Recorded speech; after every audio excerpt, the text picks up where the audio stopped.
नमस्कार. मी गणेश तुकाराम शिंदे आपणा सर्वांचं आपल्या या यूट्यूब चॅनलवर स्वागत करत आहे. काल दुपारी 12 वाजता जालना जिल्ह्यातील अंतरवली सराटी या आपल्या गावाहून मराठा संघर्ष योद्धा मनोज जरांगे पाटील हे पश्चिम महाराष्ट्राच्या दौऱ्यासाठी निघाले. ते काल तुळजाभवानी मातेचं दर्शन घेऊन पुढं आजपासून सोलापूर जिल्ह्याच्या दौऱ्यापासून त्यांचा पश्चिम महाराष्ट्र दौरा सुरू होणार आहे.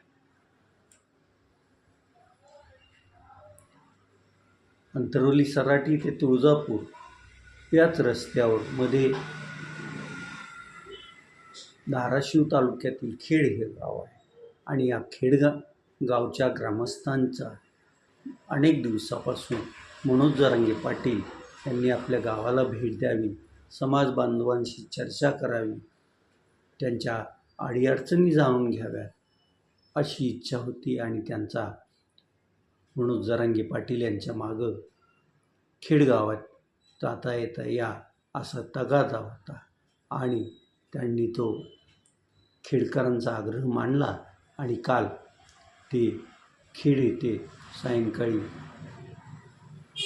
खेडकरांना भेटण्यासाठी खास करून हायवे सोडून मध्ये आले होते. खेडकरांनीही जे मराठा समाज बांधव आहेत त्यांनी आपल्या समाजातील येणाऱ्या पिढीसाठी आरक्षणाचा जो प्रश्न हाती मनोज जरांगे पाटील यांनी घेतला आहे आणि गेल्या 3 वर्षापासून ते लढा देत आहेत, त्यामुळं त्यांनी खेडकरांनी जंगी असं स्वागत केलं. खेडकरांच्या या स्वागतानं मराठा संघर्ष योद्धा मनोज जरांगे पाटील हे भारावून गेलेले होते.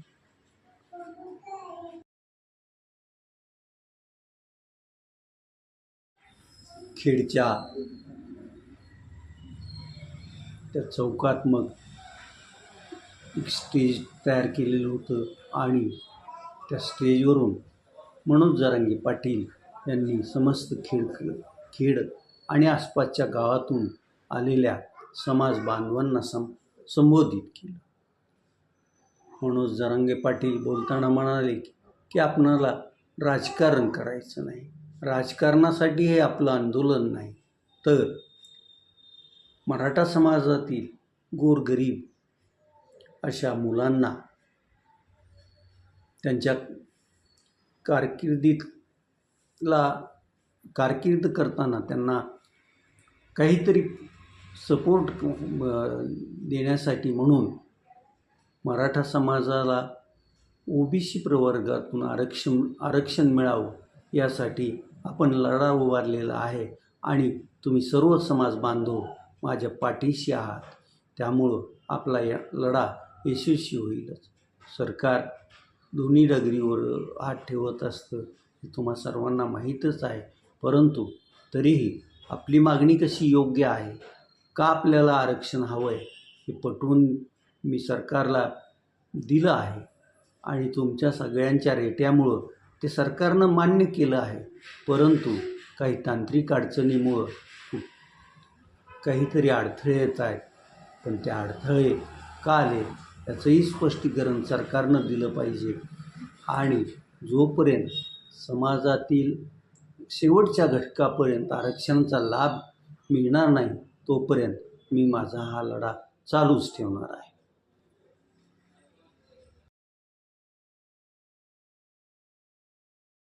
येत्या 29 ऑगस्टपासून मनोज जरांगे पाटील यांनी अगदी टोकाचा आंदोलन करण्याचा निर्णय घेतलेला आहे आणि त्यासाठी मग मराठा समाज बांधवांना त्याची माहिती द्यावी, त्यांच्यात जागृती निर्माण करावी यासाठी मनोज जरांगे पाटील हे आता आजपासून पश्चिम महाराष्ट्राचा दौरा करणार आहे. आता ते सोलापूर शहरात पोचलेले असतील.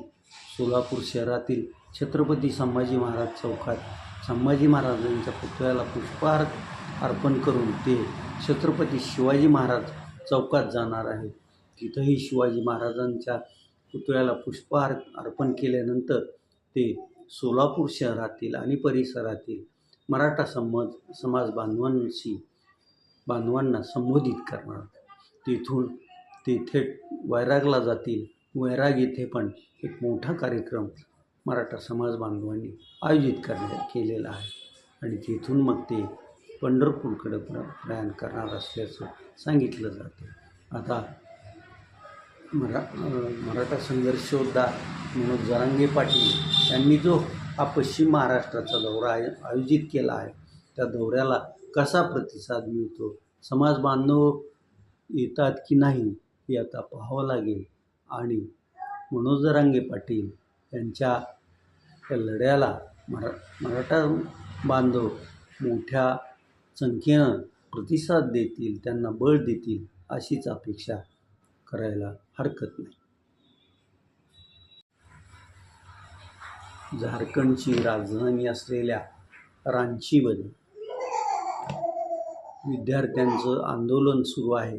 त्याला आजचा 17 दिवस होत आहे. या तरुणांच्या आंदोलनात त्यांचे जे मुख्य ज्यांच्या हाकेवर हे सर्व तरुण जमलेले आहेत, त्या महंतो हे तिथं आमरण उपोषणाला बसलेले आहेत.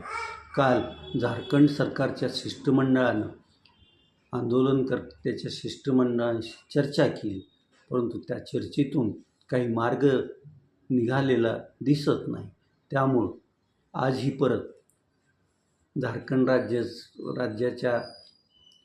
राज्याचं शिष्टमंडळ या आंदोलकांशी चर्चेसाठी आंदोलनस्थळी येणार आहे आणि मग या चर्चेतून काहीतरी मार्ग निघतो की नाही हे आता पूर्ण देशाला समजणार आहे. झारखंडचे हे तरुण विद्यार्थी आंदोलन का करत आहेत, तर झारखंड लोकसेवा आयोगानं आणि झारखंड थेट भरती प्रक्रियेत जो घोळ आहे, त्या घोळाच्या विरोधात या तरुणांनी आवाज उठवलेला आहे आणि मग त्या कारणामुळंच राज्यातील हजारो तरुण रांचीत त्या चौकात आंदोलनासाठी जमा आहे आणि महंतो या मागण्या पूर्ण व्हाव्या.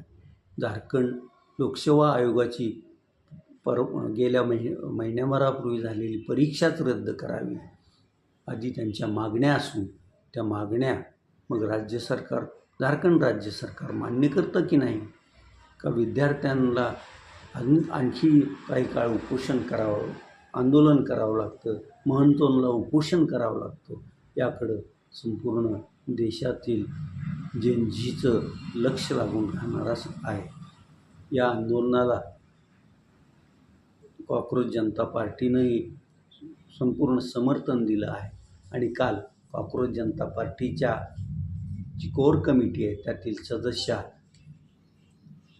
रांची येथे या आंदोलकांना भेटायला आलेल्या होत्या. त्या आंदोलकांना भेटण्यास आलेल्या साहेबच्या कार्यकर्त्या यांच्या तोंडाला शाई फासण्याचा प्रयत्न पण तिथं कोणीतरी केलेला आहे आणि त्यामुळं काही काळ त्या आंदोलन ठिकाणी गोंधळाचं वातावरण निर्माण झालं होतं. या संदर्भात बोलताना त्या कार्यकर्त्या म्हणाल्या की तरुणांचा आवाज दाबण्याचा प्रयत्न सत्ताधारी करत आहेत आणि त्या प्रयत्नाचाच भाग म्हणून सत्ताधाऱ्याचंच कुणीतरी माझ्या तोंडावर शाई फेकण्याचा आणि तोंडाला काळं फासण्याचा प्रयत्न केला आहे. पण मी पण आणि आंदोलक पण याला घाबरणार नाहीत, उलट त्याला सामोरे जाऊ आणि आंदोलन तीव्र करू या शब्दात त्यांनी त्यांच्या भावना व्यक्त केलेल्या आहे. आज आता आपण इथंच थांबूया. तुम्ही आपल्या हे यूट्यूब चॅनल सबस्क्राईब करा, लाईक करा आणि कमेंट्स पण नोंदवा. धन्यवाद.